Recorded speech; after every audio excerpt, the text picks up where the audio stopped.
Hello to YouTube land. I don't know if you can see me or hear me, but this is the third time trying to stream now. According to Wirecast, we've got a little green box over here in the top left. Yeah, it's showing that you're on. It's showing that I'm on. This is the third time lucky. Say hi to Ken. No, my hair is terrible. Bye, Ken. Bye. This is the third time I tried to go live today, and it didn't work the first two times, and I was just calling Ken and letting him know that there was potentially some challenging stuff that he needed to have a look at this for his show tomorrow. But anyway, that's not why I'm here. The reason I'm here today is to share with you what we're doing this weekend, which is something a little bit different. And before I do anything else, now that I'm not as prepared as I was, I'll just quickly go to my live chat. There we go, YouTube. Okay. So this weekend, what we're going to do, instead of having a regular guest come onto the show or something like that, what we're going to do is invite you to fly live on the show.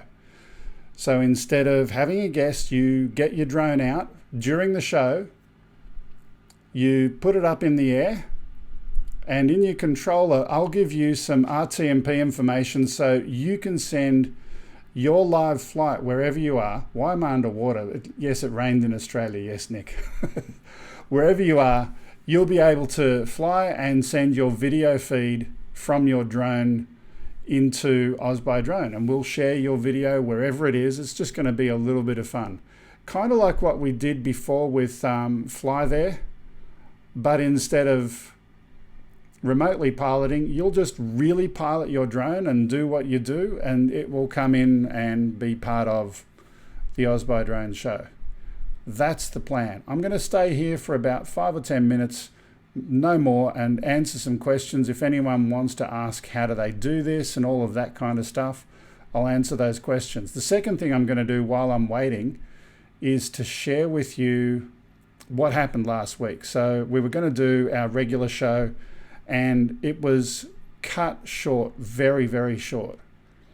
And the reason for that is that I was using Wirecast, a beta version of Wirecast. Now, to be fair to them, it was a Wirecast problem, but it was a beta version. So if I was going to use a Ken Heron style pun, to beta or not to beta, should I beta test or not?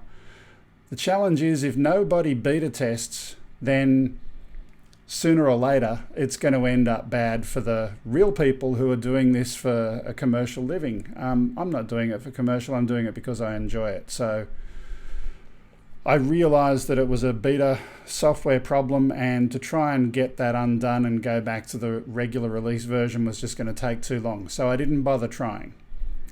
So last week's episode that was prepared, we're going to have the news from last week this week, just because I'm busy preparing some other stuff this week, which is to have you come and join and for you to be the pilot. So I see Mad Kiwi there. You're in our time zone. You're the first one I'm definitely expecting to be up in the air and flying. The only thing you need to do is to have ideally a DJI drone that's got DJI Go, and you can do RTMP streaming to a custom destination. And I'll explain how to do that to you so you can come into the show. Pardon me. So that's the plan. That's the plan for this weekend. Did my mic come back up? It did. It doesn't have a red light on it. I don't know why that is. There, it's back.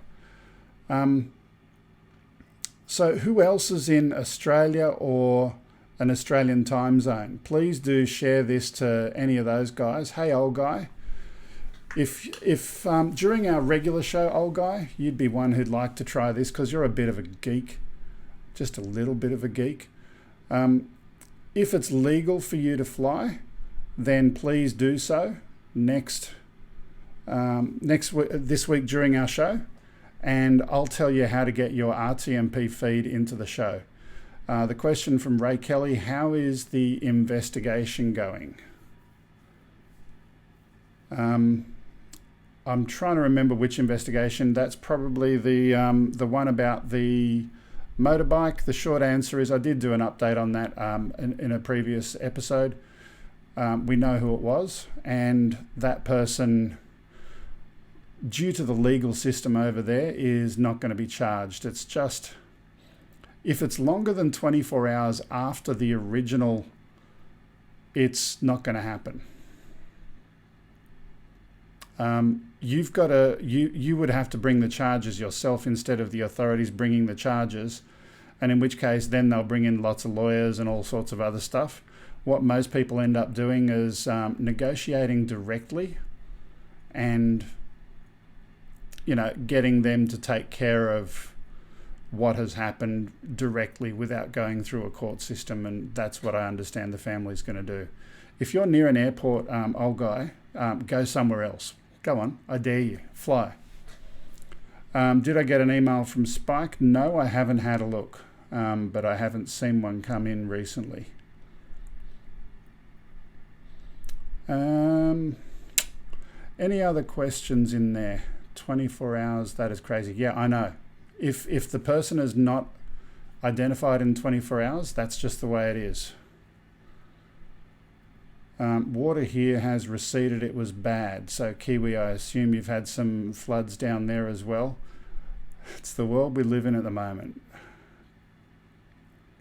Hey, drone shots. Again, let me just state it again because a couple of different people have come in since I started. This weekend, AusByDrone, no guest. You're the guest. You're flying your drone. We're going to have it come into Wirecast, and we're going to mix all of the shots from these different drones. And worst case scenario, if you can't fly, old guy, I'm going to give you the challenge anyway. Get your drone and hang it up with a piece of string with no props on it, and still come in and connect it in just as if you were flying. It'd be a bit of fun. Software prize, he is giving back again. Okay, yep, okay, I can sort that out. I've been busy the last couple of days. I think I did see it, but I've got to remember who it was. Was it you that I've got to give that to, or? I'll fix that up anyway. That's not a big deal.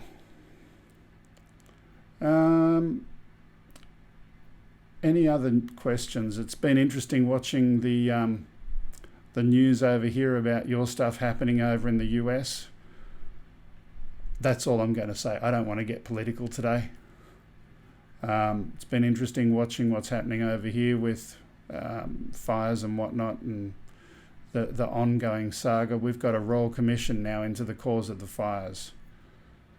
But the interesting thing is, and I watched a report today, and I think it's pretty accurate. You got one group of people in politics who are bleating out saying climate change caused the fires, and I heard one commentator who said, you know, I think everyone in Australia knows that it wasn't climate change that caused it, and I think that's an accurate assessment of most Australians. You need ignition, and that comes either from lightning or from arsonists, and we've got plenty of those, unfortunately. And you need a fuel source, and there's plenty of that. Anyway, I'm not going to go into that, but I think the Royal Commission will be good anyway, because it can actually have a look at, well, is climate change a real thing?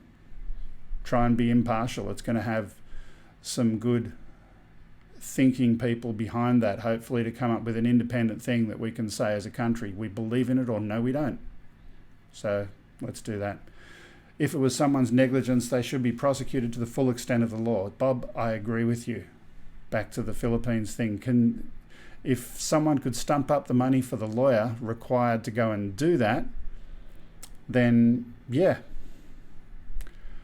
Alternatively, if we don't have the money to necessarily go and get a lawyer to do that, why not just go and get him to go and take care of things financially with the family? Speaking of the Philippines, I was planning on getting some video footage of the food distribution. We shared a little bit of it on Lloyd's channel the other day.